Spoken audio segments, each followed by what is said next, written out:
Hello. There's really no audio on my side. I see Sorel speaking.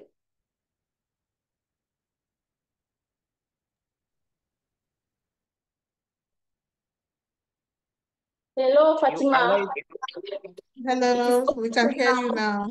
Yeah, thank Okay, you. we have a problem with the connection. Yes, it's poor here too. Okay, I hope thank it you. sends us through. Thank Okay, you. d'accord. Bonjour tout le monde. Merci d'être parmi nous pour notre premier Malaria Civil Society Coffee Talk de l'année 2024. Je suis très contente d'être parmi vous ce jour et d'assurer la modération de cette session de partage d'expériences et d'apprentissage entre les membres de la société civile paludisme. Je suis Sorel Ngifo d'Impact Santé Afrique qui assure le secrétariat de la plateforme CS4Me depuis Yaoundé au Cameroun. Cet événement se déroulera dans une combinaison d'anglais et de français avec traduction simultanée. Pour activer la traduction, veuillez regarder au bas de votre écran et cliquez sur le bouton qui dit interprétation. Ensuite, sélectionnez la langue de votre choix, soit l'anglais ou le français. Vous entendrez la section dans votre langue. Cet événement va durer 1h30 environ et pendant ce moment, nous aurons des panélistes tels que M. Patou Malumbi qui nous donnera le mot d'ouverture et Mme Martine Mogem le mot de fin de cette réunion. 4 panélistes venant notamment du Nigeria, de la Guinée-Conakry, de la Côte d'Ivoire, du Ghana et de l'Ouganda présenteront à tour de rôle pendant une dizaine de minutes chacun l'état de mise en œuvre des activités paludisme financées par la subvention du système du Fonds mondial, ainsi que les difficultés rencontrées dans leurs pays respectifs pendant cette mise en œuvre. Entre les différentes présentations, nous aurons 2 phases de discussion et échange. Ceci dit, vous êtes invités à soumettre également vos questions ou nos invités dans la boîte de questions et réponses que vous devrez voir au bas de votre écran. Nous essayerons de répondre à ces questions.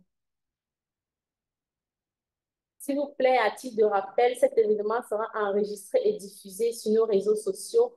Vous pourrez donc le trouver plus tard sur notre chaîne YouTube et sur notre site web si vous souhaitez revenir pour le regarder. Donc, pour commencer ainsi notre Malaria Civil Society Coffee Talk de ce jour, je vais vous introduire M. Patou Malumbi, qui est le directeur exécutif de l'ONG Yéméni Santé au Congo-Brazzaville, également le chef du groupe de travail et communication et plaidoyer CS4Me pour le mot de bienvenue. S'il vous plaît, M. Malumbi, vous avez la parole. Oui, merci beaucoup pour la parole. Comme vous l'avez dit, hein, il m'a été confié d'ouvrir cette session. Madame la coordonnatrice internationale de CS4Me, mesdames et messieurs, chers leaders de la société civile, permettez-moi de m'acquitter de double impératif. Celui d'abord de vous remercier d'avoir répondu à cette invitation malgré vos multiples occupations et d'adresser aussi mes remerciements à la coordonnatrice de CS4Me pour son leadership affirmé et éclairé, qui constitue, à mon avis, le motif du rayonnement de l'institution CS4Me au niveau international. Mesdames et messieurs, chers leaders de la société civile, comme nous le savons tous, l'événement qui nous réunit ce jour est donc la première session de 2024 de Malaria Civil Society Coffee Talk organisée par Impact Santé Afrique, qui est donc le secrétariat de CS4Me. Là, comme nous nous y sommes déjà, la présente session est consacrée au partage d'expériences entre les leaders de la société civile sur l'état de mise en œuvre des activités de la société civile, paludisme, dans le processus de Grand Cycle 7, c'est-à-dire G7, du Fonds mondial, ainsi que les difficultés rencontrées. Chers leaders, je nous exhorte à une participation active et qualitative et que les recommandations ou des suggestions qui découleront de nos échanges constructifs contribuent significativement et efficacement à l'atteinte des objectifs assignés dans le cadre de G7. Sur ce, je vous souhaite donc la bienvenue à cette activité et déclare la première session de 2024 de Malaria City, Civil Society Coffee Tank, ouverte. Donc, je vous remercie. Merci, merci beaucoup, monsieur Malumbi, pour votre mot introductif. Nous vous remercions encore une fois de plus pour votre engagement constant dans la lutte contre le paludisme. Now, we will give the floor to Mrs. Fatima Kolo from Nigeria. She is the Senior Program Manager of the ACOMIN, she is the civil society network representing civil society organizations and communities on malaria intervention in Nigeria. She will share with us the presentation about the update on the implementation of Global Fund GC7 malaria activities in Nigeria, as well as the challenges encountered. Please, Mrs. Fatima, you have the floor.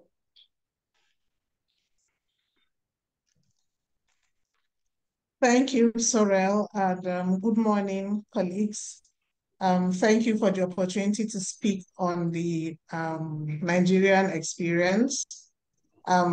Next slide, please. So I'll just quickly take you in the next 10 minutes or less what our experience has been for Nigeria. Can I have the next slide, please?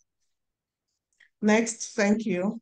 So for my presentation, I'll speak very briefly on an introduction, then we'll go through the strategies and activities for the Global Fund GC7.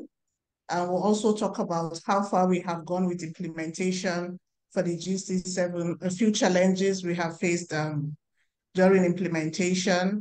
Then we'll also quickly talk about the approved and funded activities from the concept notes and next step. Thank you. Next slide, please. So again, just a brief introduction, which a majority of us know. ACOMIN is a civil society network in Nigeria representing organizations and communities working on malaria intervention. By this virtue, we represent the civil society and communities on the national responses, global fund processes. We also represent the community on the country coordinating mechanism, and our roles also include participating in developing country proposals for malaria for donor funding, as well as implementing community interventions of grants. And based on which, on the current grant, GC7, ACOMIN is funded to implement community interventions across the 13 malaria Global Fund supported states in Nigeria. Next slide.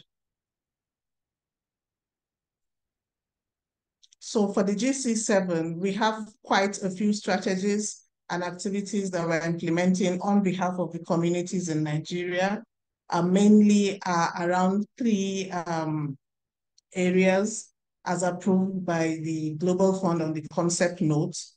First and foremost, and mainly, is the community-led monitoring, which we have been implementing over the years. But for the GC7, we're given an opportunity to expand the scope of our malaria community-led monitoring to include data collection for both HIV and TB. And again, in this phase, we are also scaling up the community-led monitoring to 26 additional local governments. So in the last, in GC6, we implemented in 104 local governments. In GC7, we are already implementing in 130 local governments across the 13 states in Nigeria. And for this, there are 2 main angles to our community-led monitoring. We do the accountability bit, and we also do the evidence-based and result-focused advocacy. For the accountability bit, we do client exit interviews focus group discussions, and key informant interviews. These are all forms of gathering data from service recipients, community members, as well as service providers to help identify where the gaps and challenges are that are affecting malaria services and recently TB and HIV services in our health facilities. Following that, we'll normally move to advocacy. We have various activities that fit into our advocacy efforts. There are community and local government level advocacy, which are done by community-based organizations. Then we have the state level advocacies, which are done at the state level to stakeholders at a higher position within the government at the state level. They follow up on gaps that are not able to be resolved by community-based organizations within the communities. Then we do a lot of media engagement to amplify the voices and the needs of the community towards attaining results. Then the second intervention we're doing for the GC7 is mobilization of religious leaders towards addressing gender and human rights barriers in service delivery as well as uptake. Then lastly, we also have an opportunity to expand the electronic information management system that we use as ACOMIN. It's called the ACOMIS. It's used in collating, collating, and analyzing data for ease of decision making. And the model of implementation is performance-based funding. Next slide, please. Thank you. So the update on the activities that we have implemented so far. So the update on activities we have implemented so far. So far, we have successfully expanded the scope of the CLM to include data collection for HIV and TB, despite the fact that primary responsibility still remains malaria. And we're doing this at facility and community level to improve general health systems in the communities. And we have also successfully scaled up the CLM to 26 additional local governments. So our coverage is currently on the GC7, we have engaged and signed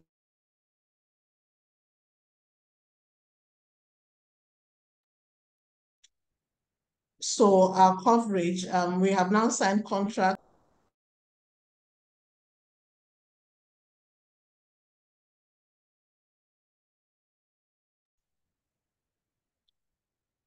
Sorry, I think the host had to do some muting. Thank you. We are engaged 260 CBOs, community-based organizations across the 13 states who are currently implementing. Of course, we're implementing in 13 Malaria Global Fund supported states. We're covering a total of 130 local governments and currently working across 260 health facilities. We have also, in the GC7, conducted an orientation and reorientation of community volunteers. Due to the expansion of scope of the CLM, we engaged some new volunteers. So for the new volunteers, we did some orientation, and for that, we oriented 212 community volunteers who are going to be doing community-led monitoring within their designated communities. Then for the existing community-based organizations that were implementing the grant from the GC6 and now transiting to the GC7, we have also reoriented 828 volunteers to put them up to speed with the new updated tools, which now include TB, HIV, and some new improved data collection elements for improved implementation. So in the total, we have oriented 1,040 community volunteers who are currently working across our communities. Then holistically, for the CLM activities implemented, we have succeeded in doing 260 focus group discussions in each of the communities where the interventions are happening for data gathering and resolution of whatever gaps identified. And we also were able to carry out 10,130 client exit interview across the state to ascertain client satisfaction and improve on service delivery. To address these gaps at the community level, our community volunteers have been able to carry out 1,060 advocacy efforts. Of course, for advocacy is a continuous thing, so it's still continuous as they work towards ensuring that whatever gaps were identified are resolved.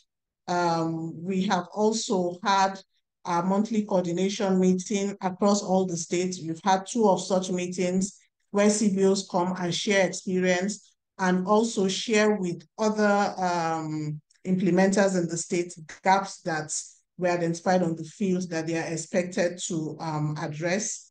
And at the state level, we've also been able to carry out 69 state level advocacy to top government officials and relevant stakeholders at the state level to help resolve gaps that were identified during the community-led monitoring. Next slide, please. Thank you. So we have just quite a few challenges. First and foremost is that there was a late disbursement of funds from the PR and generally late startup of the GC7 implementation in Nigeria. Funds were disbursed at the tail end of, I think funds were disbursed at the beginning of the second quarter. So we were almost losing a quarter, but we're accelerating implementation to ensure that we mop up whatever targets we have left. So that also caused a bit of a challenge for us implementing. Also, consistently on our challenge list has become the inadequate funding generally for community interventions.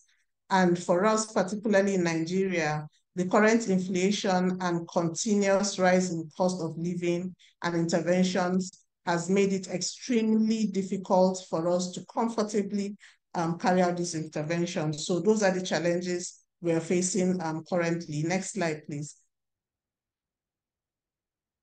So for Nigeria, just to let you know that all the interventions that were proposed on the GC7 concept note that was included by the civil society were all approved by the Global Fund and are all currently being funded by the Global Fund. It was in 5 key areas, which I have mentioned in passing. It had to do with scaling up of the CLM interventions. That is approved. It's ongoing. Scaling up of our ICT for information gathering. That's for the electronic management information system. That has also been funded. It is also part of what we're implementing. Mobilization of traditional and religious leaders, of course, for gender and human rights related issues was also approved. Our data-driven advocacy at community and state level was also approved. And lastly, media engagement for information sharing and advocacy was also approved. So all our activities were approved and funded. Next slide, please. Lastly, next steps. So in the coming quarters, we'll continue with the implementation of our community-led activities across the states and communities. And because we did not start implementation on time, there are some targets that are still not being met. So where necessary in the next quarter, we're going to be accelerating our implementation to ensure that by the end of Q3, all the interventions for the 3 quarters would have been completely executed. Then we're also going to ignite the social mobilization interventions for the religious leader in the coming quarter. And also we're still going to be working on the expansion of our electronic management system. That's a robust system. It continues collecting data, so it continues to expand. So we have to do a continuous expansion with that. Next slide. I guess that's all from me. Thank you very much for your audience. Thank you. Over to you, Sorel. Thank you very much, Mrs. Fatima. Thank you, thank you. Before giving the floor to Mrs. Kamano, we'd like to thank again Mrs. Fatima for his captivating and informative presentation on the update on the implementation of malaria activities in Nigeria. Dear Fatima, thank you again for sharing with us your knowledge and experience. We can see the effective implementation of CLM activities at all levels in Nigeria. We were very edified. Monsieur Kamano, nous allons maintenant vous passer la parole afin que vous nous partagiez l'état de mise en œuvre des activités financées par la subvention GC7 du Fonds mondial en Guinée-Conakry. S'il vous plaît, Monsieur Kamano, la parole est à vous. Merci. Merci. Bonjour à tous. Moi, c'est Kamano Saya Pascal. Je suis le directeur exécutif de l'ONG ADEV. Je suis le responsable suivi stratégique de l'instance de coordination nationale de la subvention du Fonds mondial. Je vous présente la synthèse des activités de lutte contre le paludisme sur NFM3 et le GP7, y compris ses difficultés. Donc, nous avons un rappel de la zone d'intervention, la présentation des performances programmatiques, la présentation des performances et mesures de gestion de risque, et la présentation de la disponibilité des intrants, la présentation du plan de démarrage de la nouvelle subvention, c'est-à-dire le GC7 et les discussions. Suivant. Vous pouvez continuer? OK. En République de Guinée, la subvention du Fonds mondial couvre la République comme vous voyez sur la carte. Pour la période 2024-2026, nous avons 5 régions naturelles, 20 préfectures, 15 hôpitaux préfectoraux, 5 hôpitaux régionaux, 268 centres de santé. Et en termes de renforcement des systèmes de santé, c'est tout le pays. En termes de renforcement des systèmes de santé et santé communautaire, c'est 13 districts sanitaires qui sont couverts par ces programmes sous le financement des GC7, le paludisme et le renforcement des systèmes de santé en Guinée. Du coup, les préfectures que vous voyez en jaune sur la carte, ce sont ces préfectures qui sont concernées par la subvention GC7. Suivant.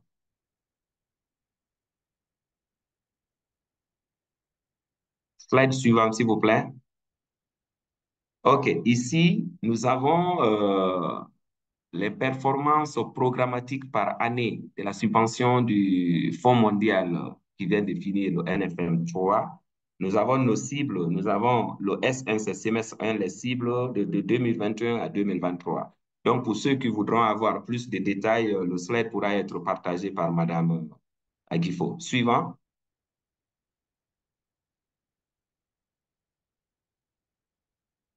Continuez, s'il vous plaît.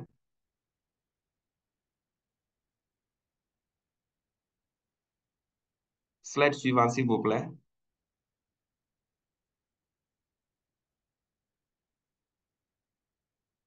Voilà, nous avons toujours la suite de cette performance programmatique ici. L'essentiel ici, c'est lorsque vous regardez les pourcentages, en dehors des cibles, lorsque vous regardez les pourcentages, vous prenez par exemple l'année 2023, ici nous avons la notation du Fonds mondial fonction des lettres de gestion qui nous ont été adressées. La notation programmatique pour 2021, pour 2022, pour 2023, et la période évaluée, nous avons la notation des résultats financiers. Donc, pour ceux qui voudront avoir plus de détails compte tenu du temps qui nous est alloué, vous allez voir. Ici, nous avons le détail des différents indicateurs et les commentaires qui nous ont poussés à les atteindre. Donc, quand vous prenez un indicateur, vous allez voir le commentaire. Lorsque vous prenez le nombre de moustiquaires imprégnés d'insecticides de longue durée distribués en masse, vous allez voir dans le commentaire, par exemple, bonne couverture, digitalisation avec amélioration de la qualité des données, réduction de risque, perte de données, dénombrement à 95%. Donc, pour ceux qui voudront aussi avoir plus de détails, on peut partager cela avec vous. Suivant.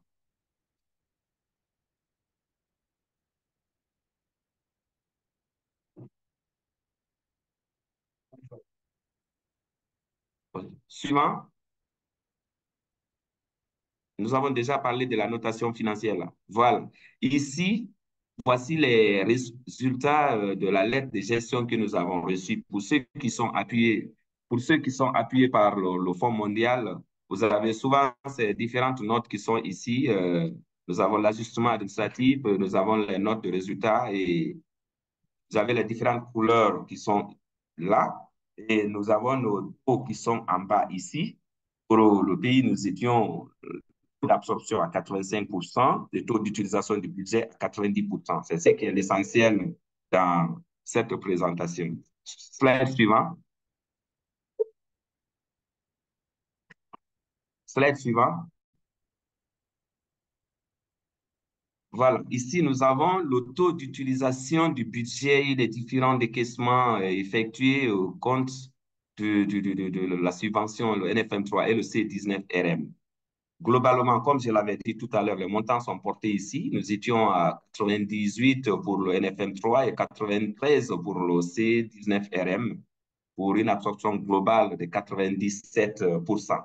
Slide suivant. Oui. Slide suivant.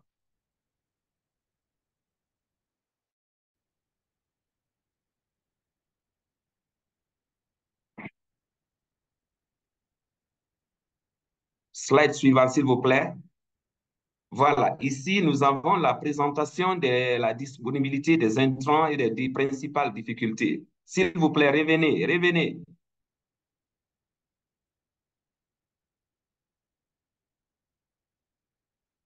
S'il vous plaît, revenez au slide précédent.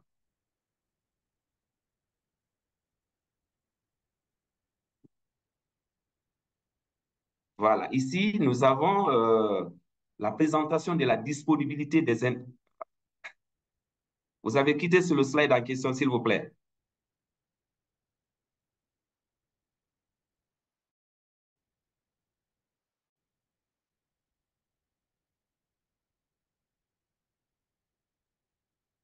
S'il vous plaît, moi-même, je peux partager l'écran, s'il vous plaît.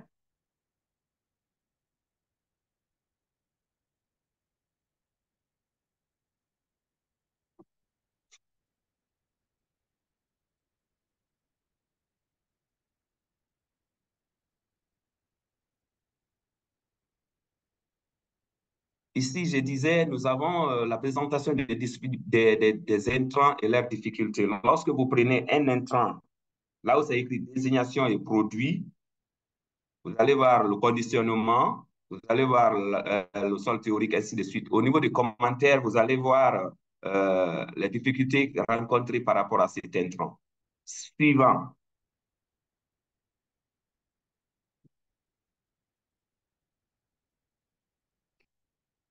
Voilà. Donc, globalement, nous avons dit ici que le retard dans l'obtention des visas d'importation à cause du circuit administratif. Au fait, le principal récipiendaire qui est le CRS, en partenariat avec le Programme national de lutte contre le paludisme, doit forcément passer par la PCG et la Direction nationale des médicaments et de la pharmacie pour l'acquisition des médicaments, d'où le visa d'importation qui nécessite un processus très long. Aussi, le retard dans le renouvellement de l'arrêté d'exonération des produits de santé de la subvention GC7 en prélude de la livraison de la commande en cours. Au fait, jusqu'au jour d'aujourd'hui, nous n'avons pas obtenu d'abord l'arrêté ministériel d'exonération pour l'importation des produits de santé de la subvention GC7 date. Slide suivant.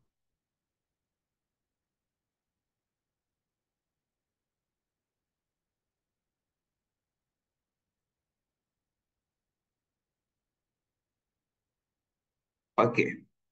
Ici, nous parlerons uniquement de la subvention GC7.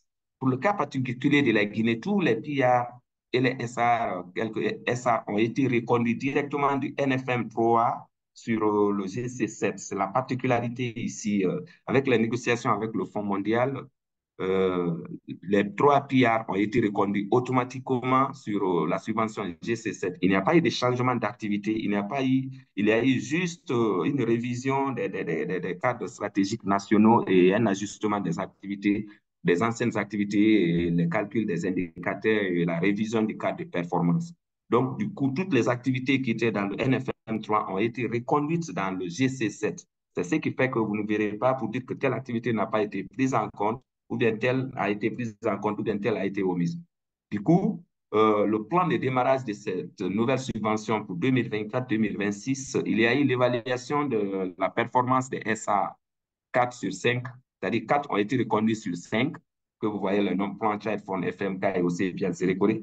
Il y a eu la clôture de SA de Cancan qui n'a pas été reconduit. Il y a eu la lettre de préfinancement pour les... Bon, vous pouvez démarrer en attendant les activités. Il y a eu les contrats qui sont en cours de signature, comme je l'avais dit hier dans l'échange, avec la revue qui était prévue qui a eu lieu. Le contrat avec les en cours et la finalisation a déjà eu lieu, et ce qui leur a permis d'établir un fonds de décaissement pour la mise en œuvre des activités au code T1. Et le nouveau SR de Cancan qui a été sélectionné a été évalué. Il y a eu un plan de renforcement qui était en préparation, mais qui est déjà réalisé. Il y a eu une auto-évaluation de la capacité du programme national de lutte contre le paludisme qui a été conduit avec le plan de renforcement des capacités, c'est-à-dire avec la politique HPI, High Performance Initiative. Il y a eu un plan de transfert de gestion au PNLP qui a été élaboré et qui est en cours de mise en œuvre. C'est-à-dire, le principal récipiendaire ici, qui est CRS, est en train de transférer les compétences au programme national de lutte contre le paludisme afin que celui-ci soit préparé dans l'avenir pour pouvoir jouer le rôle de PR pour qu'il soit récipiendaire principal et que les ONG internationales se retirent dans la gestion du paludisme. Il y a le recrutement du personnel par le PR qui est déjà à 95% pour le GC7. Suivant.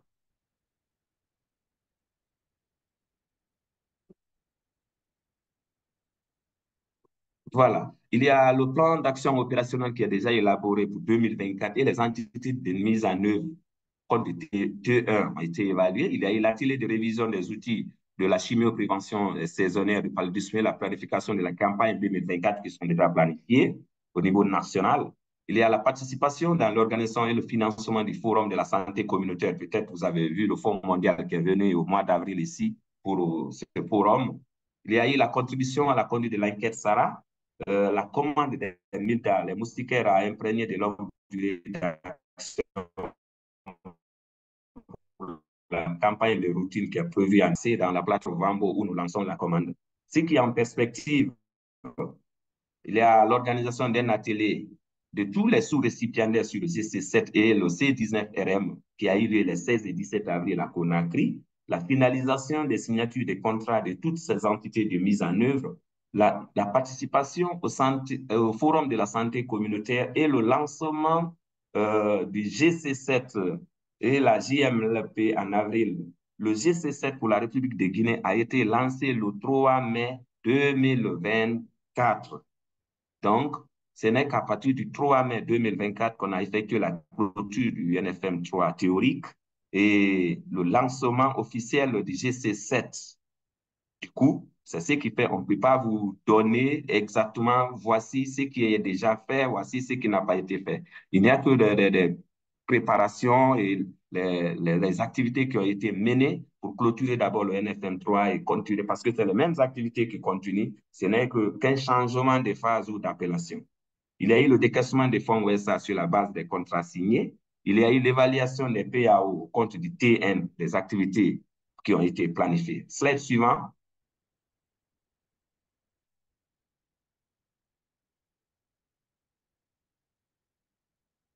Ici, vous voyez quelques illustrations de la mise en œuvre de nos activités en Guinée, mais avant cette illustration, nous ne l'avons pas portée dans la présentation.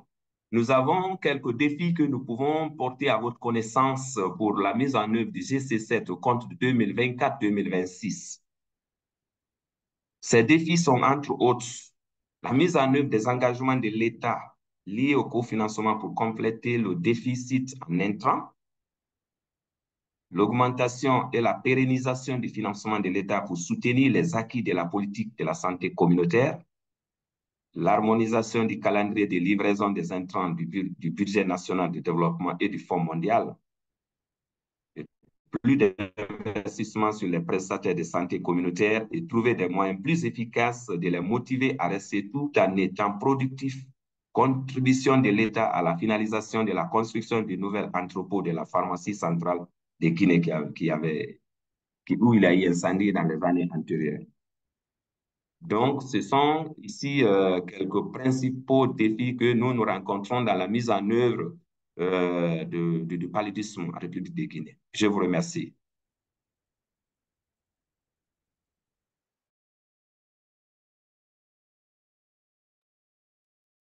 Allô, vous me recevez? Kamano pour le Oui, on te partage reçoit. pour Voilà. le cas de la Guinée-Conakry, dans le cadre de la subvention du système du Fonds mondial. Nous sommes très ravis de découvrir toutes les actions qui ont été menées en Guinée-Conakry. Nous avons de bonnes informations sur le NFM3 et sur les activités de démarrage du système. Merci. À titre de rappel, n'oubliez pas de continuer à envoyer vos activités et avec les photos via la boîte mail du secrétariat CS4Me afin que nous puissions continuer à les publier sur nos différents réseaux. Nous constatons que vous menez plusieurs activités sur le terrain et nous voulons profiter de ces occasions afin de vous mettre également en lumière. Merci. Après ces interventions très riches, l'une comme l'autre, nous allons cette fois passer la parole à M. Aguizadi de la Côte d'Ivoire, qui est membre du rôle PECI en Côte d'Ivoire, afin qu'il continue à nous faciliter sur ce thème du 17.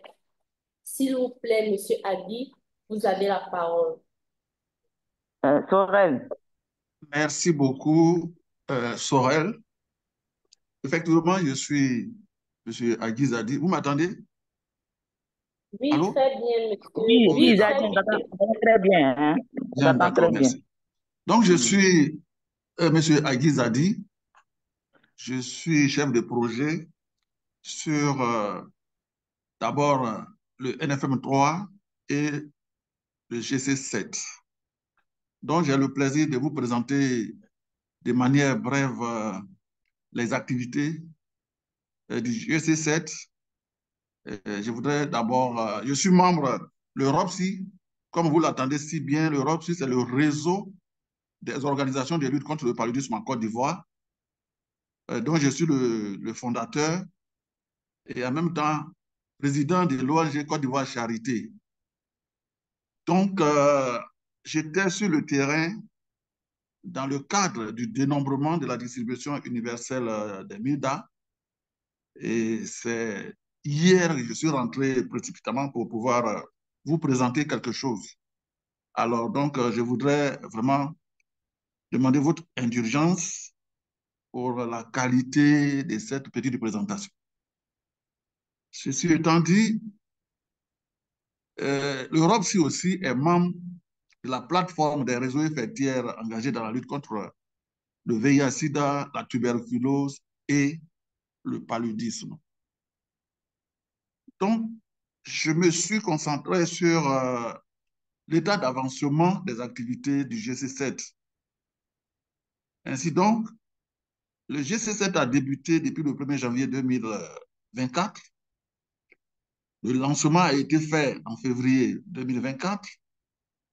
La mise en place de l'équipe de projet, l'orientation de l'équipe du projet sur les activités et la mise en œuvre effective des activités du projet. Diapo. Ainsi donc, vous allez voir la liste des activités validées pour le GC7 et vous pouvez constater que j'ai d'abord parlé des stratégies. c'est à partir de cette stratégie-là, nous avons essayé de formuler les activités. Donc, pour la première stratégie, qui est la lutte antivectorielle, elle est composée de la distribution des médias au niveau communautaire, en continu, bien sûr. La deuxième stratégie, c'est la prise en charge, qui est aussi l'intensification de l'AICCM. La chimioprévention en 3, le renforcement des activités communautaires de soutien aux TPI. La communication pour le changement social et comportemental, c'est de renforcer la stratégie SBCC, l'optimisation du plaidoyer et du suivi social. Il y a aussi le renforcement, excusez-moi, le renforcement de la stratégie SBCC, comme je le disais, voilà, le renforcement du système, qui est le renforcement des acteurs à tous les niveaux, le suivi et évaluation, la recherche opérationnelle, la coordination, le suivi et l'évaluation, la redevabilité, la recherche opérationnelle et la coordination. Je peux continuer? Oui, oui, oui. Oui. Diapo suivant. Oui, vous pouvez continuer. Oui. Oui, mais la diapo a arrêté, en fait. Voilà. Au titre des défis rencontrés, il faut dire que il y a vraiment un manque criant des moyens de mobilité pour certaines structures. Je prends par exemple le cas du ROPSI que je connais bien. Le ROPSI est sur les projets Fonds mondial depuis le premier projet qu'a bénéficié la Côte d'Ivoire depuis 2006. Et depuis le RC, je veux dire. Et depuis, bon, nous travaillons selon nos moyens, nos propres moyens. Là, on était sous-bénéficiaires. On n'a pas pu bénéficier de véhicules. Ce n'est qu'en 2018, avec le plaidoyer de la plateforme, avec l'ensemble de ces réseaux, que nous avons obtenu des véhicules usagés, je veux dire des véhicules qui ne sont plus, je peux parler de tout l'ensemble des membres de la plateforme, et l'Europe a bénéficié d'un véhicule datant de 2008. Donc, ce véhicule-là, vraiment est hors d'usage. Et c'est ce que nous prenons, nous utilisons pour aller faire les activités sur le terrain. Et nous avons demandé au PIA communautaire de nous doter d'un nouveau véhicule pour nous permettre vraiment d'être opérationnels sur le terrain. Et jusqu'à présent, nous n'avons reçu aucun véhicule. En tout cas, ça pèse beaucoup sur nos activités de terrain. Il y a aussi des difficultés pour la mise en œuvre des activités des groupements féminins. Oui, les groupements féminins ont été constitués et font la sensibilisation dans les villages, mais elles posent toujours le problème d'insuffisance de leurs primes. Et de ce fait, les femmes de ces groupements-là démissionnent en cascade. Et ça pose d'énormes problèmes dans la mise en œuvre des activités. Et certaines localités aussi sont inaccessibles, bien sûr, compte tenu de l'état des routes. Nous sommes actuellement en saison de pluie et c'est très difficile d'accéder à certaines localités du pays. On peut continuer? Diapo? Voilà. La liste des activités non validées, vous savez, au niveau du CLM paludisme en Côte d'Ivoire, vraiment, ça n'a pas été pris en compte selon ce que nous avions appris après les résultats des activités financées par le Fonds mondial. Mais avec des investigations, nous avons appris dernièrement que, effectivement, le CLM a été pris en compte. Ça a été pris en compte au niveau du PALU. Mais que ce soit le PIA communautaire et nous, ROMSI, vraiment, nous n'étions pas vraiment informés. Et c'est maintenant, nous sommes en train de faire des investigations pour voir véritablement ces fonds qui ont été accordés au CLM sont logés où. C'est ça. Et nous allons essayer de faire le tour de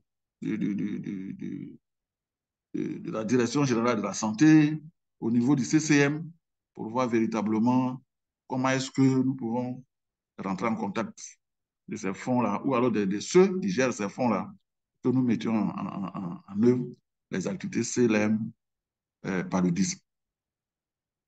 Et puis, bon, en dernière position, il faut que nous renouvelions nos matériels. Comme je l'ai dit, hein, depuis 2018, nous n'avons pas ni d'ordinateur, ni de véhicules, et ce sont ce matériel vétuste-là que nous utilisons actuellement.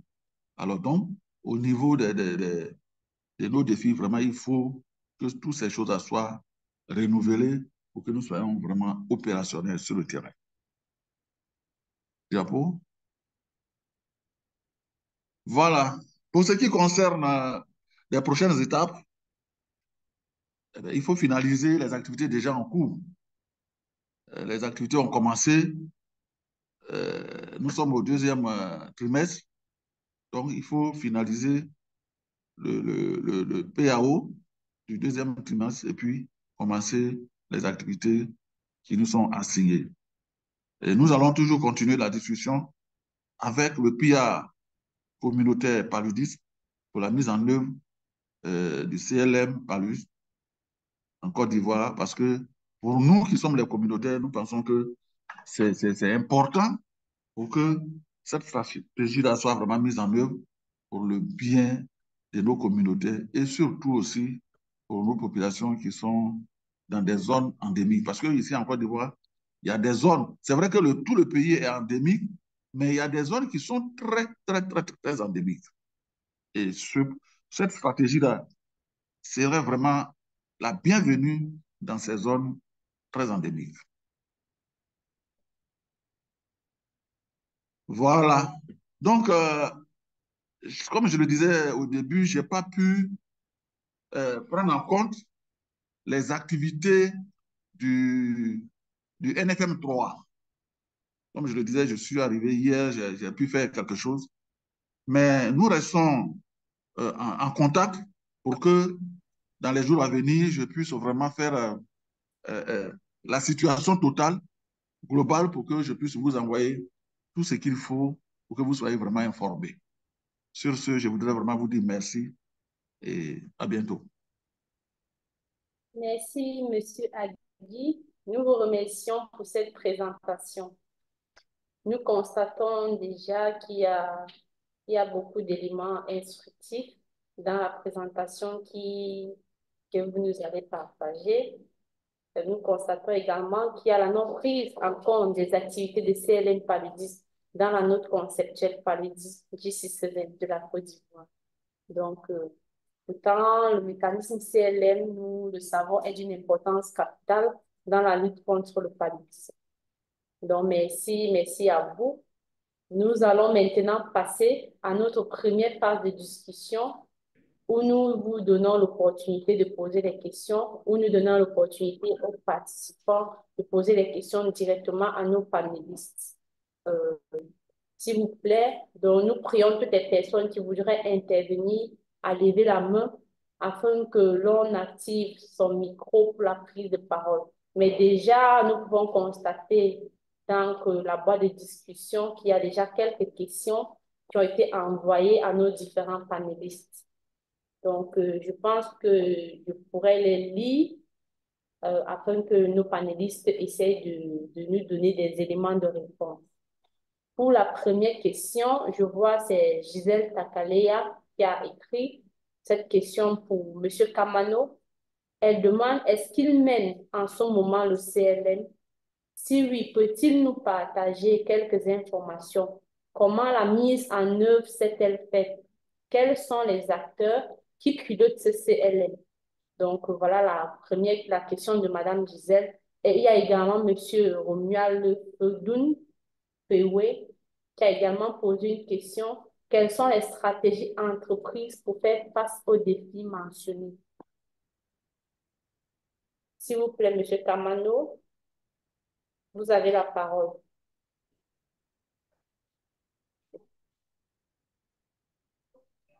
Allô?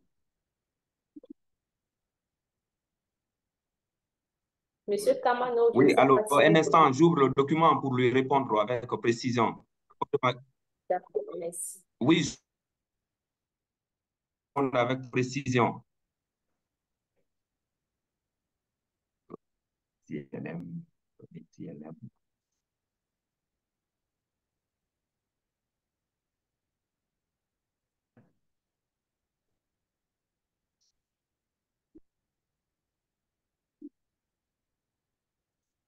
Tu vois, elle est sur un bon truc.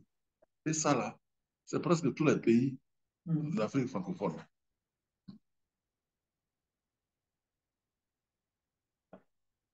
Oui, tu as une question ou bien? Oui, c'est pour répondre à une question sur le suivi dirigé par la communauté. Comment ça s'est fait en Guinée? Donc, le Oui, suivi oui, tu m'as dirigé, dit le CLM, voilà, voilà, le CLM. le CLM, le suivi dirigé par la communauté en Guinée, nous avons bénéficié d'abord de l'appui du Fonds mondial et du RAM qui avait mis des consultants à notre disposition au mois de novembre-décembre qui nous a permis de faire la cartographie de tous les acteurs qui évoluent dans le suivi dirigé par la communauté. Ainsi, lorsqu'on a fait cette cartographie, on a identifié les principaux indicateurs à suivre par thématique. Après, nous avons fait une orientation des acteurs impliqués dans le suivi dirigé par la communauté. En République de Guinée, par exemple, nous avons 1, 2, 3, 4. Nous avons 5 organisations qui sont impliquées dans le suivi dirigé par la communauté. Donc, le suivi dirigé par la communauté, les différentes organisations ont les différentes thématiques. Chaque structure a une thématique sur laquelle la structure doit rapporter, doit faire le suivi dirigé par la communauté. J'ai organisé une réunion d'orientation de tous les acteurs impliqués dans le suivi dirigé par la communauté. On s'est convenu sur les indicateurs, sur le mode de collecte, les outils de collecte, la fréquence et le canevas de rapportage. On s'est convenu ici pour faire un rapportage trimestriel. Pas plus qu'hier, nous étions là dans mon bureau ici pour pouvoir faire la synthèse des différentes thématiques par rapport au suivi dirigé par la communauté. Donc, comment ça s'est fait? Ces réseaux que nous avons mis en place au nombre de 5 coordonnent les différentes OSC qui évoluent dans le suivi dirigé par la communauté, mais qui sont directement impliqués dans les activités du Fonds mondial. Par exemple, nous avons le RENALP, c'est-à-dire le réseau des acteurs impliqués sur la lutte contre le paludisme. Nous avons Agishop TB, c'est-à-dire ceux qui s'occupent pour la tuberculose, ainsi de suite. Donc, si vous voulez, on peut vous partager les différents indicateurs que nous avons validés ensemble avec Mme Véronica du Fonds mondial et les différents documents que nous avons eu à élaborer avec les 5 responsables du suivi dirigé par la communauté des différentes structures. Les différents rapports, les cartographies et les thématiques concernées sont disponibles ici avec nous pour le suivi dirigé par la communauté. Les acteurs de la société civile font un rapportage trimestriel, selon ce qu'on s'est convenu, ils font un rapportage trimestriel sur le suivi dirigé par la communauté. Donc, c'est ce qui nous permet d'avoir toutes les informations. Ils envoient ces informations au comité de suivi stratégique de l'instance de coordination nationale de la subvention du Fonds mondial. Ce comité analyse les différents rapports et tire des recommandations dedans pour soumettre au bureau exécutif de l'ICN qui, à son tour, soumet à l'Assemblée pour pouvoir les répercuter au niveau des PR et corriger les imperfections et tirer des bonnes pratiques, des leçons apprises. avant de les mettre sur la plateforme. Et s'il y a lieu d'en tenir compte et d'en informer le Fonds mondial, on l'en informe. Donc, c'est ce que je pouvais répondre par rapport au suivi dirigé par la communauté. Les différents outils réalisés et élaborés sont disponibles à mon niveau. Les indicateurs sont à mon niveau. La cartographie qu'on a eu à faire aussi, j'ai ça avec moi ici pour le cas précis de la Guinée. Ça couvre les 3 maladies, y compris le renforcement des systèmes de santé communautaire. Je ne sais pas si j'ai répondu à votre question. Merci beaucoup. En fait, je voulais les informations sur le TLM paludisme. Mais merci, comme tu as les documents, je pense que tu peux nous partager ça. Sorel à mon mail, tu peux nous partager pour le TLM paludisme, oui. En Côte d'Ivoire, ils ont refusé. Ils n'ont pas mis ça dans la subvention, en train de négocier pour pouvoir vraiment mettre en œuvre le TLM paludisme. Donc, on aimerait avoir quelques documents pour être orienté, c'est tout. Pourquoi j'ai posé la question. Merci. OK. OK. Vous pouvez m'envoyer votre adresse email, je vous partage les documents, s'il vous plaît. D'accord. Par exemple, ici, d'accord. Quand on prend l'ancrage et le suivi dirigé par la communauté vulnérable, tuberculose, VIH et paludisme, c'est l'ONG Enfants du Futur qui est porteur de ce volet.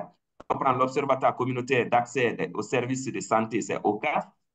On prend la collecte des données sur la gratuité du traitement de la tuberculose auprès des malades. C'est l'Alliance guinéenne des organisations de la société civile contre la tuberculose qui s'occupe de ce volet. Quand on prend le service dirigé par les communautés, Community Service Monitoring, et le réseau guinéen des associations des personnes infectées et affectées par le VIH-Sida, RECAP, s'occupe de ce volet. On prend le santé, environnement et droits humains, c'est Santé Espoir qui s'occupe de ce volet. Du groupe maintenant, ancrage du VIH, nous avons Observatoire communautaire au service de santé au gaz, collecte des données sur la gratuité du traitement de la tuberculose auprès des malades par TB, service et suivi dirigé par la communauté et le consortium environnement des droits humains qui font le suivi dirigé par la communauté. Et là, on a détaillé maintenant les différentes thématiques que je vais partager avec vous, les types de données à collecter, les indicateurs de suivi thématique. On prend l'ancrage et suivi dirigé par la communauté vulnérable, TB, VIH, paludisme. Il y a le volet prévention, c'est-à-dire les personnes sensibilisées sur le VIH dans la population, le taux de personnes dépistées au VIH, le nombre de visites à domicile, le renforcement des animations, la distribution des préservatifs, organisation des sessions de communication, sensibilisation de masse, audio-diffusion, télévision, presse en ligne. Dans la prise en charge, par exemple, toujours dans l'ancrage suivi dirigé par la communauté, dans la prise en charge, c'est le nombre de personnes vivant avec le VIH admis sous traitement, retrouvés et recensés, remis dans le circuit de prise en charge. Nombre de personnes vivant avec le VIH orienté, réduction du nombre de jours de rupture des produits VIH dans les sites identifiés, renforcement d'adhérence au traitement auprès des patients, réinsertion des patients abandonnés qui n'ont pas de soutien, ainsi de suite. On prend toujours dans l'ancrage suivi au niveau des droits humains, nous avons renforcement des capacités pour le plaidoyer pour l'accès aux services de santé de qualité en faveur des personnes vivant avec le VIH-TB, plaidoyer pour l'insertion. Donc, pour ne pas abuser de votre temps, je vais partager le document avec ceux qui en ont besoin pour que nous puissions harmoniser les données. Merci, Monsieur Kamano. Effectivement, à la suite de cette réunion, toutes les présentations seront partagées à tous les participants de ce forum. Merci. Nous pouvons constater dans le chat box qu'il y a également Monsieur Hamza Dibo du Niger qui a posé une question. S'il vous plaît, Monsieur Hamza, vous pouvez ouvrir votre micro afin de poser directement votre question aux panélistes. Merci.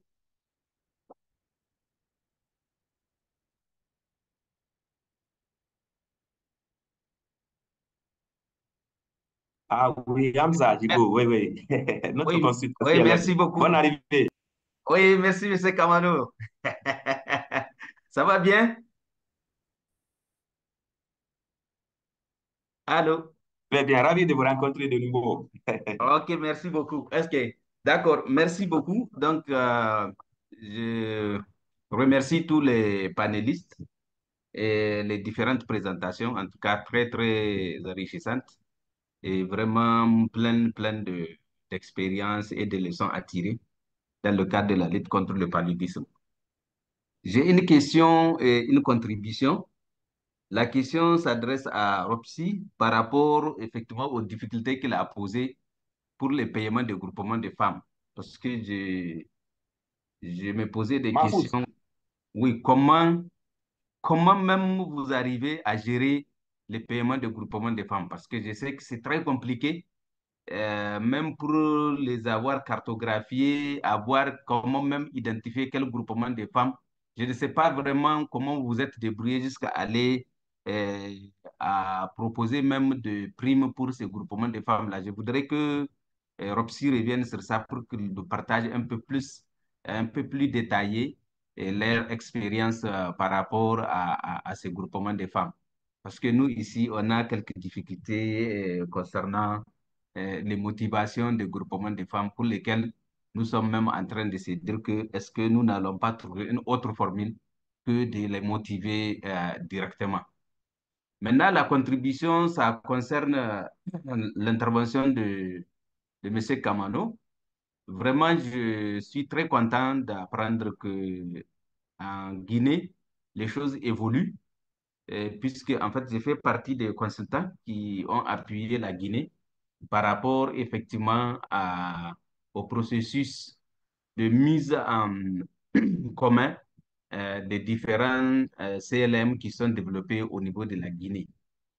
En fait, l'objectif de la consultation, c'était de faire en sorte que au niveau du CCM, qu'il puisse avoir un seul rapport de tous les dispositifs CLM au niveau pays. Et comme il l'a si bien expliqué, avec des indicateurs bien précis.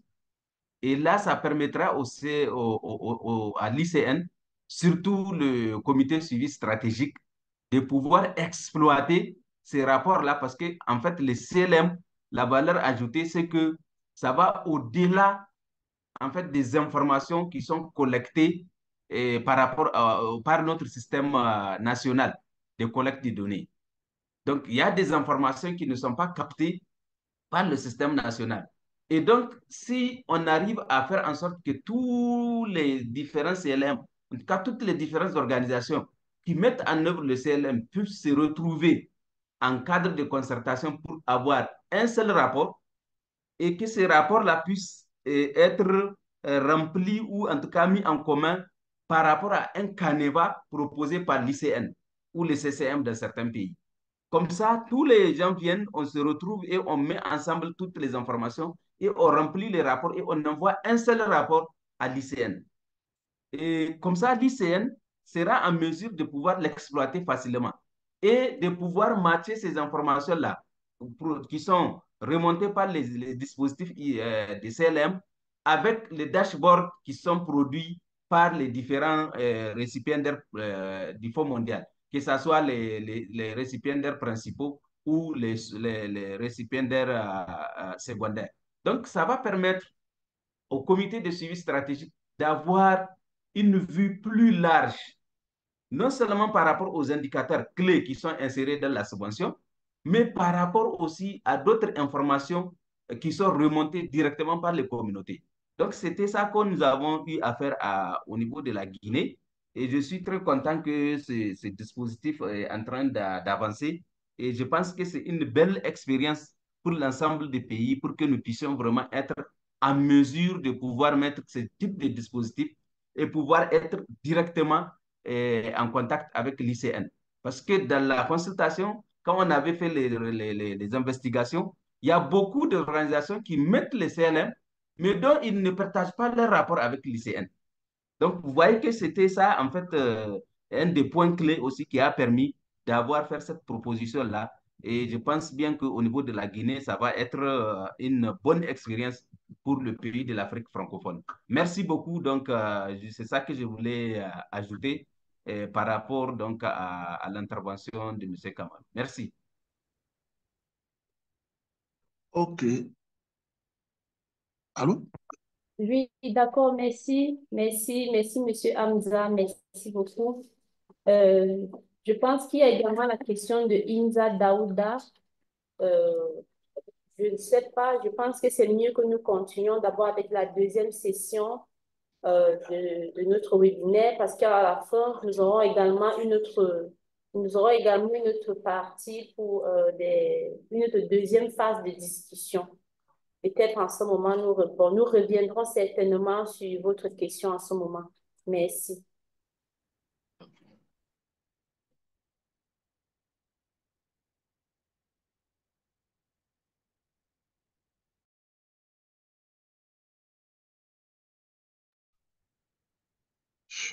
Allô?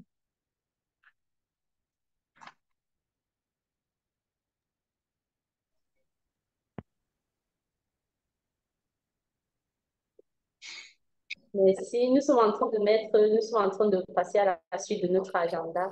À la fin, il y aura une deuxième session de discussion où nous aurons l'occasion de répondre davantage aux questions de tout le monde. Merci. Donc, nous sommes en train de vouloir mettre la présentation.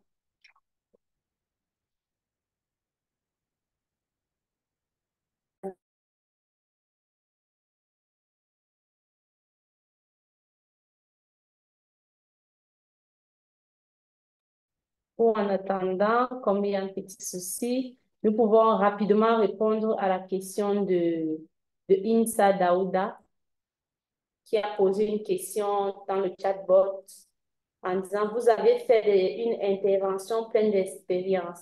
Comment se sont manifestées les difficultés que vous avez eues avec les groupements féminins? Est-ce lié à l'organisation structurale ou manque d'organisation dans l'implication lorsqu'elles doivent jouer le rôle communautaire comme les relais, comme le fond? Désolée la lecture. Donc, je pense que cette question est également adressée à M. Kamano, si je ne me trompe pas. Je ne sais pas s'il peut apporter des éléments de réponse par rapport à cela rapidement avant qu'on ne continue avec la suite de notre agenda. Ok, merci beaucoup, Souhait.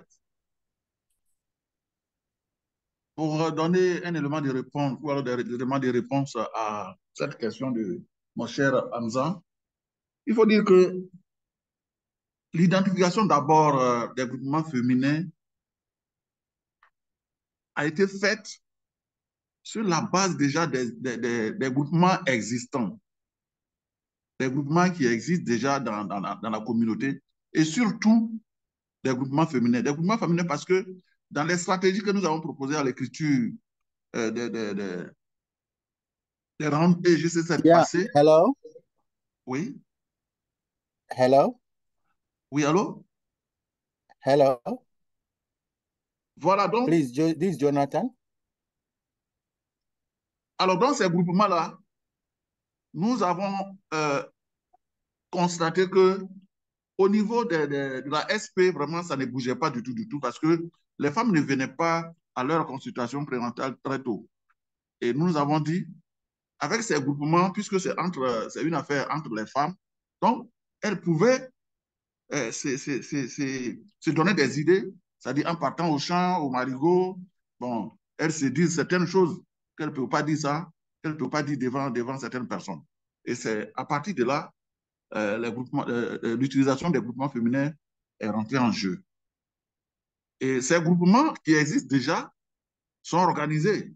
On avait mis un accent sur ces groupements qui sont déjà reconnus légalement, tout et tout. Mais par contre, dans d'autres contrées, ces groupements n'étaient pas aussi formellement reconnus. Donc, nous leur avons donné un paquet minimum d'activités. Et leur prime est versée régulièrement à la présidente qui a un numéro Momo.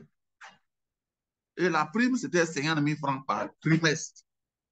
Et cette prime-là, nous leur avons dit d'aller vers soit les COPEC ou bien des petites banques-là, verser ces primes-là au bout d'un an, parce que les 50 000 francs par trimestre, en 4 trimestres, ça faisait 200 000. Elles pouvaient avoir un petit prêt et puis créer des activités génératrices de revenus. C'est pour cette raison que nous avons opté de travailler avec ces groupements féminins. Dans d'autres contrées, ça marche. Par contre, dans d'autres comment on appelle, localités, ça ne marche pas parce que une fois que les 50 000 francs rentrent, elles veulent se partager ou alors elles se partagent ces fonds-là.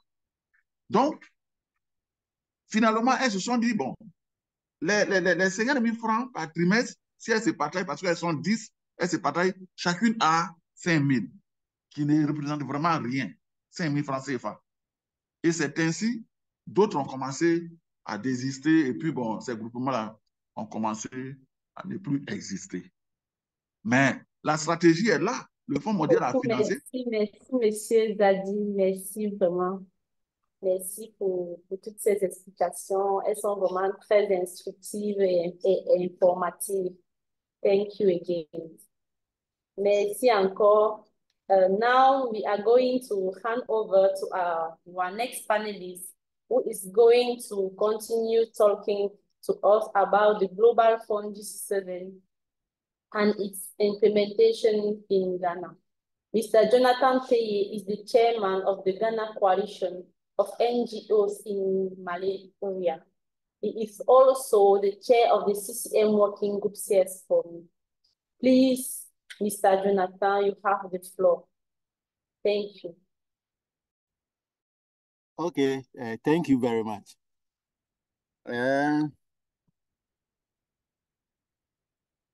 So as you said, greetings to you all from Ghana. So speaking from the CSO front, that is Ghana Coalition of NGOs in Malaria, in collaboration of all other CSO network in the country. So we are to look at a list of activities from Ghana's GF Malaria Concept Note as validated, then those that are not validated, challenges and next step. So shall we move to the next slide?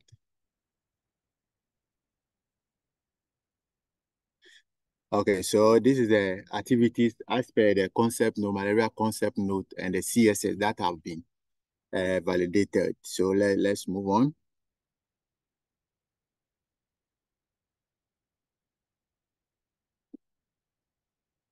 Yeah, so GC7 concept note malaria interventions. So during the concept note that we participated, actually in Ghana, we have National Malaria Elimination Program, as well as the Anglo-Gold Ashanti Malaria Control Program, that is AGAMA. These are two PRs that deal with malaria intervention. Anglo-Gold Malaria Control Program normally deal with the only indoor residual spray, whilst the elimination program deals with the entire elimination strategy. So within the concept note, we have social and behavior change components. And currently, as I'm speaking, in March, I would say January 1st, all Global Fund GC7 activities started in country. But malaria interventions in the community started in March. It was March that the PR, the Elimination Control Program, which directly engaged with malaria implementing NGOs, brought them together for capacity building, and then funds were disbursed to them, around 50 NGOs in 50 districts currently. And under the social mobilization, what happens there is capacity building of community-based agents. That is volunteers in the community that represent the NGOs or the CBOs in the community. And activity that happen is that house-to-house education of malaria interventions, and then malaria sensitization in churches, in schools, at marketplaces, community gathering, all these things happen. And we use also the mass media, that is the community radios,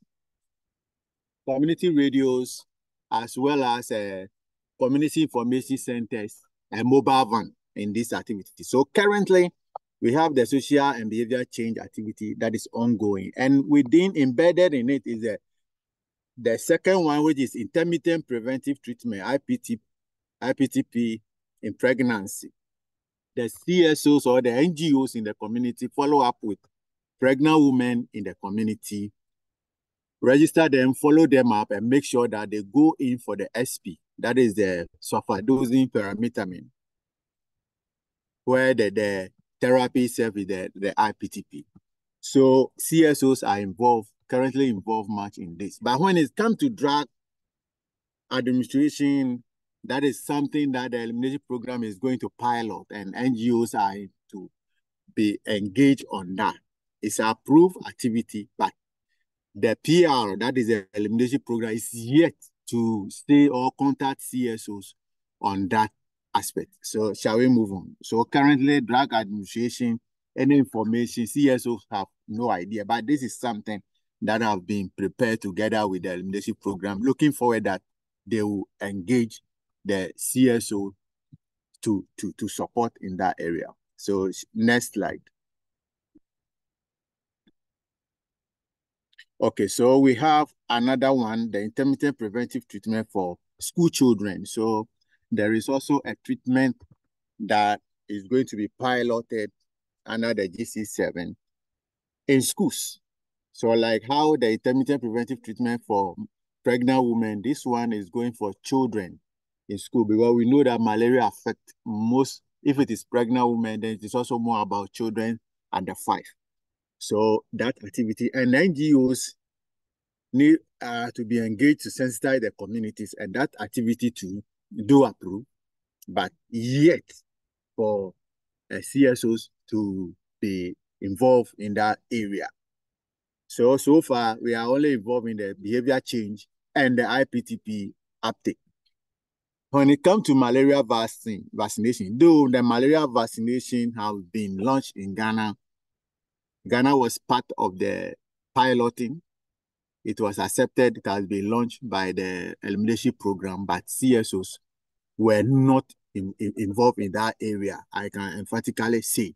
So, like, seeing CSOs here to collaborate with CSO to create the demand to make sure for that community follow-up that we are calling for that collaboration, malaria vaccination happening in Ghanaian communities by CSO network, like Ghana Coalition of NGOs in malaria and other CBOs are not involved, which is a bit challenging.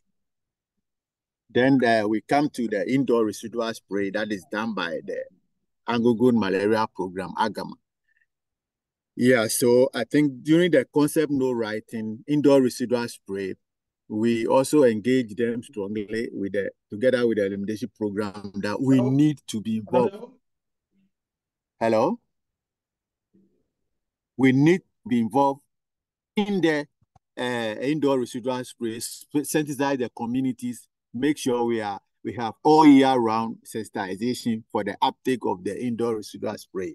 So we are currently still in contact with the Anglo-Good Ashanti program, who are the hosts of the community CSS, Community System Strengthening, to see that by the end of the whole process, all those things will be materialized in it, and make sure that civil society will feel the presence and be participating during the indoor residual spray. The insecticide net mass campaign. I also say that the mass campaign, during the writing of this, we also call strongly for CSOs to be involved, because at the community level, we are to sensitize people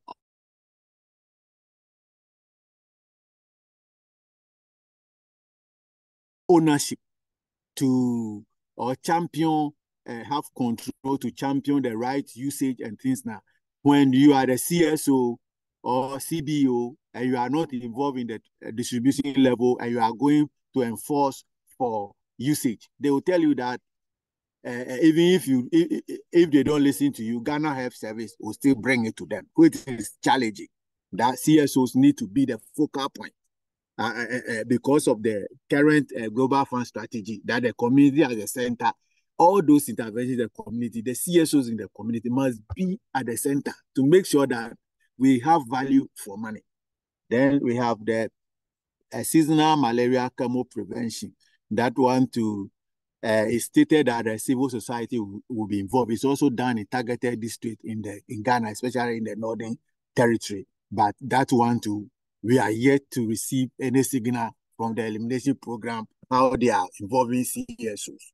But all are approved distance that have taken off, but we've not seen ourselves being represented in that area. So next slide, please. Next slide, please. Okay, so from there, then we come to community strengthening interventions for malaria, HIV, and TB. So this was worked on together by 6 networks. And here, the main area, we say logistics support, office space, overhead cost, staff, and vehicles. So that this thing have to be brought on board to support and strengthen the capacity of the networks, who always are around the CCM table, who always, during country dialogue, are involved and make sure that we are representing constituencies at the level. They must be at the center. That is, and if we need to be at the center, then which means we need to have the logistical support, vehicles to move across the country, vehicles to move into the community. So we put in the procurement of 6 SU vehicle and pickups. We also said there will be capacity builder about 195 community members, scale up and integrate building capacity building approaches to 225. That is 75 per year for PLHIV, malaria, and TB organization, among others. Then we say support CSO network to organize annual fora. We also have support for 6 NGOs and other civil society implemented at 15 participants per year to participate in local and international conferences to make sure what we do, we project it outside there. Then we have another CSS, community engagement, leakages, and coordination. So we have something that we projected for quarterly national SBC working session, provide quarterly technical and financial support to the 6 networks, including the malaria network, partner with Ghana Health Service to design, pre-test, and produce SBC material. Currently, one of our challenges is that in the community, the SBC material has short. So you are educating, but we don't have much SBC materials to give to provide at the end of education. So that all those things need to be developed and validated. And so those are all activities under CSS. Can we move on? Next slide. Next slide, please. Okay, so community-led monitoring. So the 6 networks also are now on board together and have developed these activities that under the community-led monitoring, because community-led monitoring encompass HIV, TB, and malaria. So you cannot circle one out. We want all-inclusive, the integrated approach. So with all these 6 networks at the table, the networks are going to implement all these things together and make sure that we monitor all these 3 diseases across board where we operate as CSOs. So that is the community-led monitoring and activities that have been lined out for those interventions. So please, can we move on? Next slide, please. Okay, so under the CSS, we have community-led research and advocacy. So also we have another activities there, train community members, 5 per network, 5 per networks annually to take part in those research and behavior, operational and behavioral surveys. Then conduct 3 operational and behavioral research for each disease. So these are some of the interventions under community research and advocacy. Shall we move on? Next. Okay, so challenges that we had over the period, all the malaria interventions have shown, those are incorporated into malaria elimination program activities and all have been approved, but just that only the intermittent preventing treatment for pregnant women, social behavior change communications, where CSOs are much involved. When it comes to other areas like seasonal malaria, chemo prevention, malaria vaccination, among others, the CSO presence, as we all agree on these things, is not felt. And I think it's something that is worrying that that need to be done. So, as we said, previous presenter presented that they have dilapidated vehicles and other things. And this is our SUV procurement of a vehicle was not approved. And that is something that I feel a lot of pain about Global Fund. When it is about communities, when it is country dialogue, they are pursuing you to make sure that you consult your constituency, you do everything. But when CSOs finish with their things that will empower them, then that one, they don't care about it. But they always need civil society at the table. They always need that at the table. They always, when it is raining, they want us to walk through. But programs will ask for cars and they allow them to procure. And eventually, even if in future they will give you something, the dilapidated vehicles from programs that they have used over the years, and they are redistributing, that comes to the civil society. And already those vehicles are with a huge lot of maintenance costs. How can civil society continue to use those dilapidated vehicles to move? So it's an issue. It's a big issue, and those things should be go to the Global Fund. How they handle civil society in terms of vehicle to move across community is very, very bad. So in the challenges here, currently we have lock-up commodities at the Tema Port, which is a bed net, LLINs, a lot of containers in the port, which has not come out. And because of that, the elimination program, 3-year cycle implementation of mass campaign has delayed. A lot of communities are now living without bed nets, which is worrying. The commodities from last year, a year now, the commodities are still lingering in Tema Port, not cleared, which is a worrying. So if you go to the health facility, bed net is an essential commodity now. If you go to the health facilities, RDTs for testing for malaria, it's a problem. And I don't think those things should continue to happen. So, as I said, social and behavior change communication in terms of preventing activities under the elimination program are still are currently under this thing in the community, but we are waiting on them for further this thing.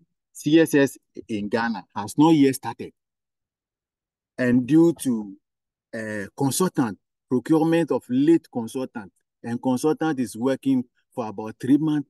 So we are now working with the consultant to align things. So all things that I've mentioned at the CSS component that is sitting with the AGAMA as a PR is still up there, still working on it. It has delayed. So there is no community level monitoring, no community advocacy, research, and nothing is ongoing, which is worrying a lot, which is very, very, very worrying.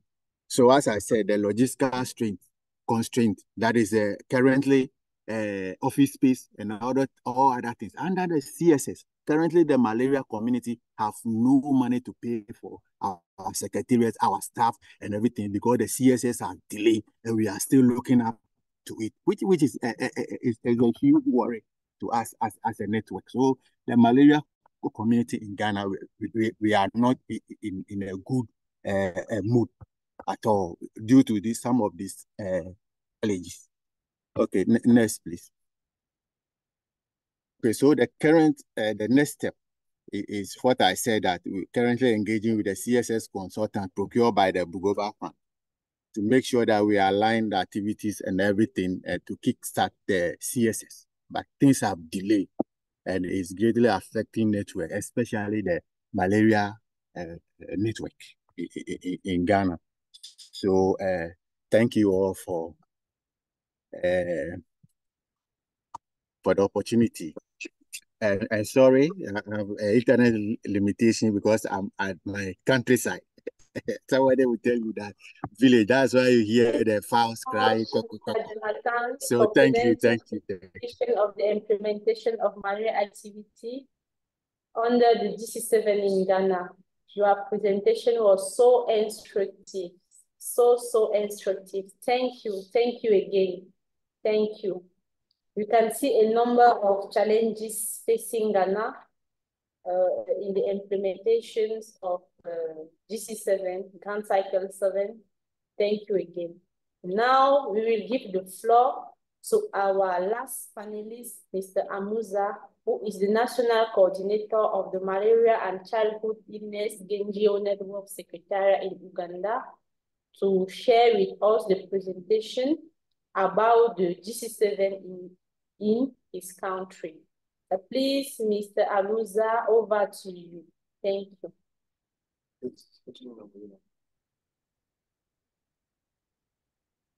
I think that Mr. Amuza have a problem with his network. Now we can take few questions. Donc nous allons prendre quelques questions en espérant que Monsieur Amuza va résoudre rapidement son souci de connexion et nous revenir. Oui, je pense que nous allons lire la question de Monsieur Sanda.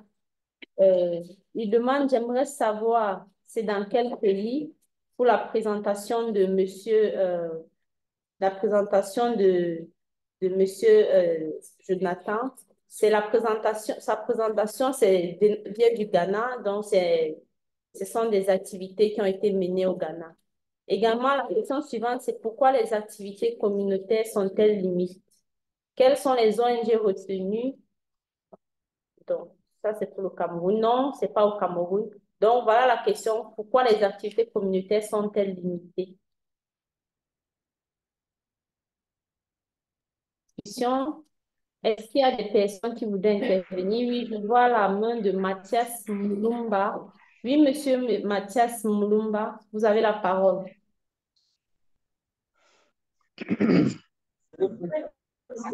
Yes, good afternoon, ladies and gentlemen.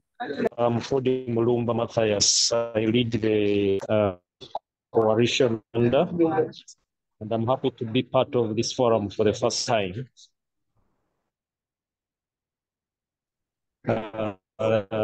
Zambia was very interesting about how the CSOs are getting involved.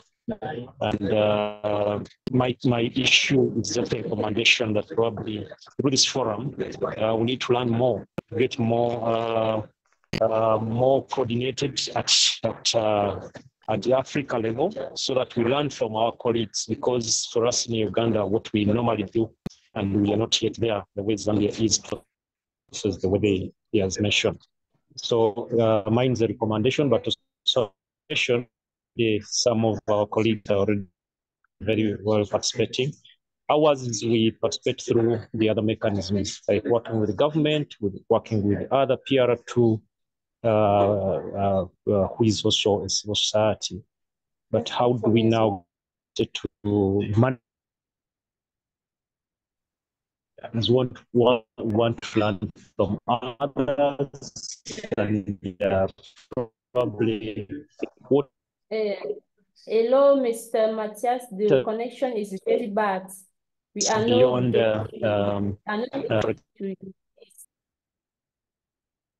My comment was more of a recommendation. We need to bring on board several other network organizations in the different countries for us to learn about how to coordinate the other civil society organizations. I lead a coalition in Uganda for civil society on malaria called UCAM. This is our first, but how do we mobilize the other countries to make sure that they give us their best practices for us to learn from them? I was very excited to see my friends from Ghana presenting and what they are doing, but I also learned a lot from them. So we need to know how they are managing within their account to make sure that they run the coordination activities. Thank you. Monsieur Raphaël Carmeni, vous avez la parole. Je vois votre main levée. OK, merci beaucoup. Chez moi, c'est une contribution par rapport à l'intervention de l'exposant du Ghana et je crois de la Côte d'Ivoire qui se plaint de la qualité de voitures envoyées par les gestionnaires, c'est-à-dire les bailleurs, quand ils en ont besoin. Ceci m'amène à poser une question. Si les bailleurs sont très, très exigeants par rapport à la qualité des matériels utilisés, même quand on budgétise le projet, pourquoi ce sont eux-mêmes qui envoient des voitures, par exemple, des matériels roulants défectueux, qui nécessitent plus d'investissement que d'envoyer les matériels roulants, on peut dire neufs ou plus confortables pour que ça nécessite, pour que ça ne devienne plus une grande charge pour les utilisateurs sur le terrain. Parce que quand les deux intervenants, Ghana ou la Côte d'Ivoire, parlent, on se rend compte que bien que la tâche, ils ont la possibilité de parcourir les différentes secteurs ou les différentes communautés, mais ils auront plus de la peine. L'argent risque d'être plus mis dans la maintenance de ces véhicules. Alors, si les véhicules étaient peut-être neufs, il y aura moins de maintenance et le travail sera fait. Et avec la possibilité maintenant que si quelques activités, s'il y a quelques, peut-être des bénéfices entre guillemets, ça pourra leur donner la possibilité d'acheter un deuxième véhicule. Parce que maintenant, la plainte qui formule au niveau des bailleurs, c'est de leur donner un nouveau véhicule qui forcément va ça dit, s'ils n'envoient pas le véhicule, leurs travaux seront freinés sur le terrain. Et pour finir, je voudrais poser une question. Je sais, il y aura un problème de traduction de la DAB du Nigeria qui nous dit qu'ils sont présents dans 30 États. Je voudrais savoir quelle est la stratégie, parce que c'est un travail très louable.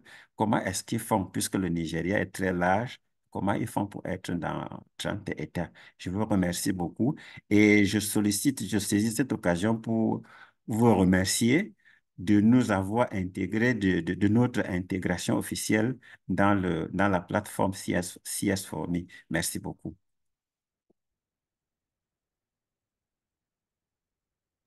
Ok, thank you. Merci, Monsieur Raphaël, pour cette question. Merci également à tous les participants pour les questions qui ont été posées dans le chat box et également de façon orale. Maintenant, nous allons passer à la phase des réponses. Je pense que nous allons d'abord passer la parole à notre...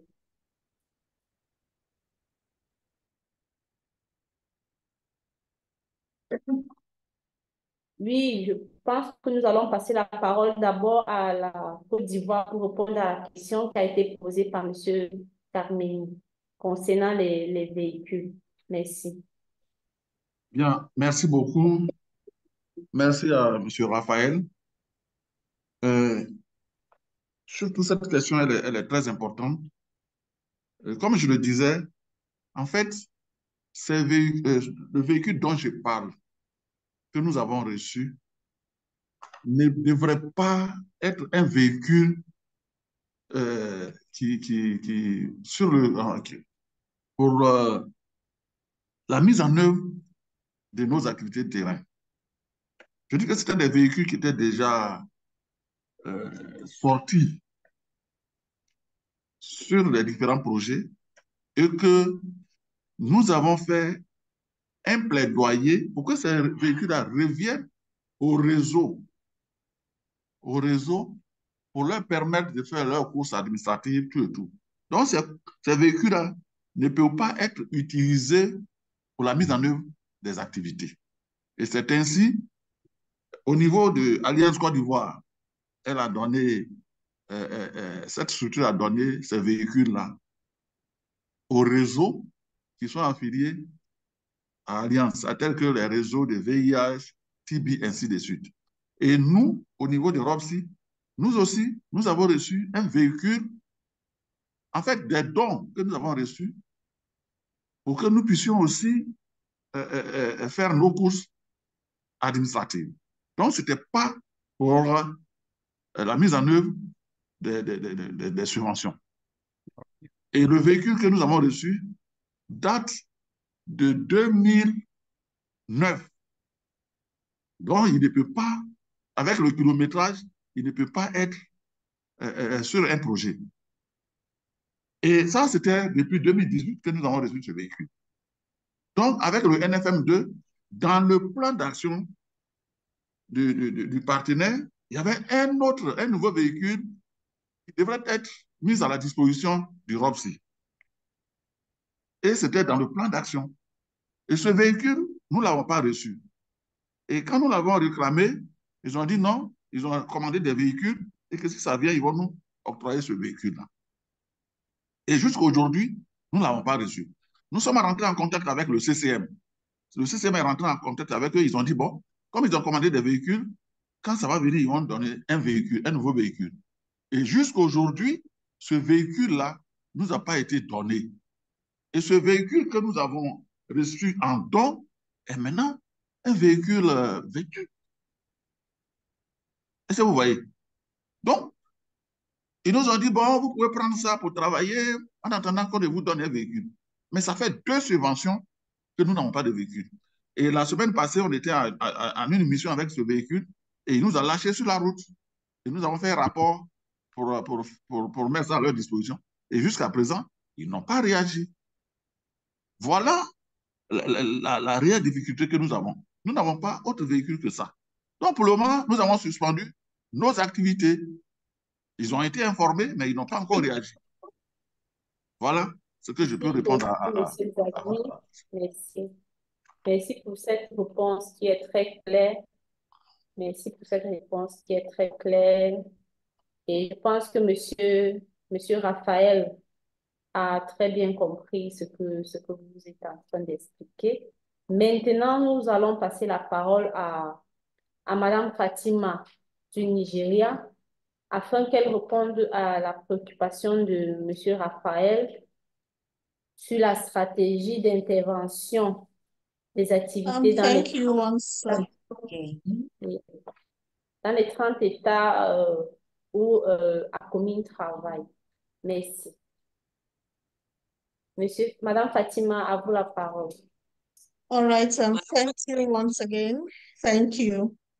So currently for malaria specifically, ACOMIN is working in 13 states. And we're able to cover such ground because ACOMIN is a network. We have state structures and zonal structures. So in each of the 36 states, including the federal capital, ACOMIN has its presence, and we have member organizations who are civil society organizations. So normally when we receive grants, we sub-grants by engaging organizations in those states that have the capacity to implement those grants. And we give them funds and monitor them very closely with properly designed tools to deliver the results for us. So our main strength as a network is our membership organization that is spread across virtually all the states in the country, and also they cover a vast coverage of communities. So that's how we've been able to walk through. I hope I was able to provide the answer to your question, sir. Thank you. Over. Thank you, Mrs. Fatima. Merci à tout le monde pour votre participation à cette première session de l'année 2024 du Malaria Civil Society Coffee Talk. Nous vous remercions pour votre contribution. Nous passons maintenant la parole à Martine du secrétariat CES pour donner le mot de clôture de ce meeting. Martine, over to you.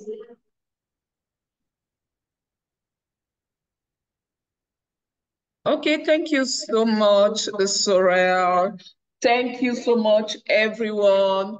What a very, very informative session. I think that's worth it. The 2 hours we have had here were very, very informative. And I believe that we have learned from each other because that's the aim of this coffee talk. Every 3 months, we are going to meet, and during the sessions, we are going to share what we are doing on the field, what are our experiences, what are our challenges, and especially how do we overcome our challenges, because that's the aim, and that's why we meet here. So another important information I wanted to give us is that we have an email address of the Secretariat, and our colleague will post it in the chat. You can take the address, you can keep it, and you can send any of your contributions, suggestions after this session. That would be really helpful. We also want to thank Mr. Matthias, who was talking about network. How can we involve more other civil society organizations? We have launched a campaign to recruit more organizations, and we will be glad after this session again to share the link to you so that you also inform the other or contact the other network with whom you are in touch. Another thing that Sorel said during the webinar is that we realize that you are doing a lot on the field, and what you are doing now is really not valued. So what we need and what we expect from you is to send us the pictures, a small summary of what you are doing on the field, so that at the level of the Secretariat, we should be able to share it with other civil society organizations, even other funders at your country level. You never know who will see information when or once it is on internet. So we will really appreciate your contribution. Send us your pictures, send us everything you are doing on the field so that we will document your activity and we will properly serve what you are doing. So it was our pleasure having you today, and we are not going to keep you long. We hope we will meet in 3 months again. And of course, if you have an experience on the field that is very interesting and that you want to share for the next session, yes, you can contact us, and it will be our pleasure to share it with others. So that's the word that I wanted to give for today. We are a family and we are together. Thank you, Sorel.